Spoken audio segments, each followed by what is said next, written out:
അപ്പോൾ അവർ എപ്പോഴും പ്രാർത്ഥനകളിലൊക്കെ പറയുന്നത് ഇതൊരു ചേച്ചിയാണ് വിളിച്ചത് നിൽക്കാവോ എന്നത് ഞാനങ്ങനെ രാത്രി 9 മണി എന്ന് പറഞ്ഞ് നീ നടന്നു പോകുമ്പോൾ നിന്റെ ചുറ്റിലും ഒരു പ്രകാശം കാണുന്നു. ഞാനീ പ്രകാശം കാണുമ്പോൾ ഞാൻ ഓർത്ത് നാട്ടുകെട്ടമായിരുന്നു, അപ്പോൾ നാട്ടുകെട്ടം ഉണ്ടാവില്ല, അതായിരിക്കും എന്ന് വിചാരിച്ചത്. അത് എനിക്ക് പറഞ്ഞു നിന്റെ ചുറ്റിലും ഒരു പ്രകാശം കാണുന്നു, നീ ഒക്കെ കടന്നു പോയതാണ്. അപ്പോഴാണ് എനിക്ക് മനസ്സിലായത് ദൈവത്തിൻ്റെ തേജസ് എങ്ങനെ പ്രകാശിച്ചിരിക്കുന്നു. ഹല്ലേലൂയ, ഹല്ലേലൂയ, ഹല്ലേലൂയ, ഹല്ലേലൂയ.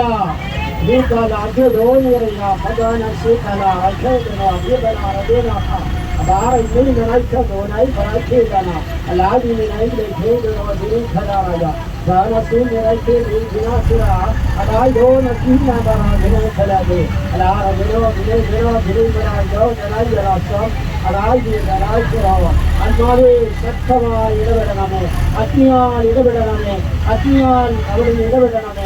ഞാൻ